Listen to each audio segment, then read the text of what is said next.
നമസ്കാരം. താൻ അച്ഛൻ്റെ മകൻ തന്നെയെന്ന് തെളിയിക്കുകയാണ് തേജസ്വി യാദവ്. നാടൻ പ്രയോഗങ്ങൾ കൊണ്ട് മുന്നിൽ തടിച്ചുകൂടുന്ന പുരുഷാരത്തെ ഇളക്കി മറിക്കാറുള്ള പിതാവ് ലല്ലു പ്രസാദ് യാദവിൻ്റെ നേരവകാശിയാണെന്ന് താനെന്ന് പ്രഖ്യാപിക്കുന്ന പ്രകടനമാണ് വമ്പിച്ച റാലിയെ അഭിസംബോധന ചെയ്ത് തേജസ്വി യാദവ് കഴിഞ്ഞ ദിവസം നടത്തിയത്. നിതീഷ് കുമാറിൻ്റെ ജനതാദൾ യുണൈറ്റഡ് BJPയുടെ നേതൃത്വത്തിലുള്ള NDAയിലേക്ക് പെട്ടെന്ന് കളം മാറിയതിനെ തുടർന്ന് അധികാരത്തിൽ നിന്ന് പുറത്തായ രാഷ്ട്രീയ ജനതാദൾ നേതാവും മുൻ ഉപമുഖ്യമന്ത്രിയുമായ തേജസ്വി യാദവ് ലോക്സഭാ തെരഞ്ഞെടുപ്പിന് മുന്നോടിയായി നടത്തിയ ജൻവിശ്വാസ് യാത്രയിലാണ് തകർപ്പൻ പ്രയോഗങ്ങൾ നടത്തിയത്. യാത്രക്കിടെ ഭോജ്പൂരിലെ അറയിൽ 9ാമത് റാലിയെ അഭിസംബോധന ചെയ്ത തേജസ്വി സിവാനിൽ നടന്ന റാലിയെ അഭിസംബോധന ചെയ്യവെയാണ് BJPയെ ചവറ്റുകൊട്ട എന്ന് വിശേഷിപ്പിച്ചത്.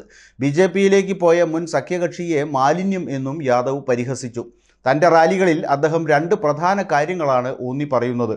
ഒന്ന്, ഒരിക്കൽ കൂടി പക്ഷം മാറില്ലെന്ന് നിതീഷ് കുമാറിൽ നിന്ന് ഉറപ്പുവാങ്ങാൻ BJP തയ്യാറാണോ എന്നാണ്. പാർലമെൻറ്റ് തെരഞ്ഞെടുപ്പ് മുന്നിൽ കണ്ട് RJDയുടെ രാഷ്ട്രീയ അടിത്തറ പരമ്പരാഗതമായ മുസ്ലിം യാദവ് പിൻബലത്തിന് അപ്പുറത്തേക്ക് വികസിപ്പിക്കാനുള്ള ശ്രമങ്ങളും അദ്ദേഹം ആരംഭിച്ചു. ദളിതർ, ഉയർന്ന ജാതി, സ്ത്രീകൾ, അങ്ങേയറ്റം പിന്നാക്ക വിഭാഗങ്ങൾ എന്നിവയാണ് ബീഹാറിലെ 4 നിർണായക വോട്ട് ബാങ്കുകൾ. അവരുടെ കൂടി പങ്കാളിത്തം വൻതോതിൽ റാലികളിൽ ഉറപ്പുവരുത്തുന്ന യാത്ര ആരംഭിച്ച RJD നേതാവ് ഇതുവരെ 3 ദിവസത്തിനുള്ളിൽ 9 റാലികളെ അഭിസംബോധന ചെയ്തു. മുസഫർപൂരിൽ നിന്ന് ആരംഭിച്ച അദ്ദേഹം വടക്കൻ ബീഹാറിൻ്റെ ഉൾപ്രദേശങ്ങൾ കടന്ന് അറയിൽ എത്തിയ യാത്ര വമ്പിച്ച ജനാവലിയെ ആകർഷിച്ചാണ് മുന്നേറുന്നത്. ഇതിനിടെ സിവാനിൽ വെച്ചാണ് തേജസ്വി തൻ്റെ മാസ് ഡയലോഗുകൾ പുറത്തുവിട്ടത്. അഴിമതിക്കാരെ എല്ലാം വൃത്തിയാക്കുന്ന ഒരു വാഷിംഗ് മെഷീനാണ് BJP എന്ന് നമുക്കെല്ലാവർക്കും അറിയാം.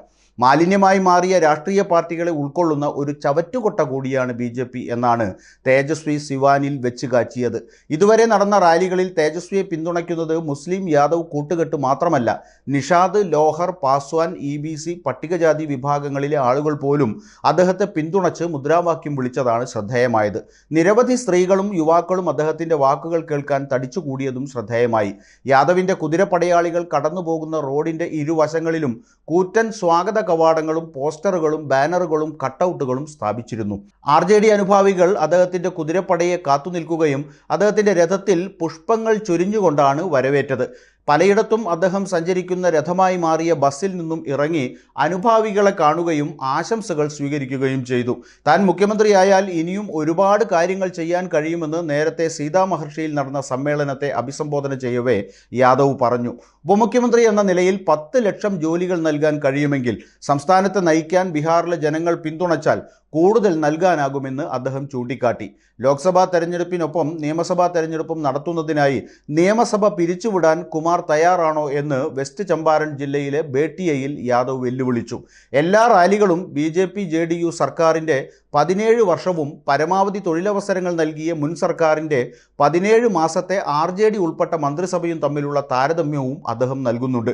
നിയമസഭയിലെ ഏറ്റവും വലിയ കക്ഷിയായ RJD കോൺഗ്രസും ഇടത് കക്ഷികളുമൊത്ത് നിതീഷ് കുമാർ കൂടി ചേക്കേറിയ NDA സഖ്യത്തോട് കൊമ്പുകോർക്കുമ്പോൾ പാർലമെൻറ്റ് തെരഞ്ഞെടുപ്പിൽ തീപാറുന്ന മത്സരത്തിനാണ് ബീഹാർ ഒരുങ്ങുന്നതെന്ന് തേജസ്വിയുടെ റാലിയിലെ ജനപങ്കാളിത്തം വ്യക്തമാക്കുന്നുണ്ട്.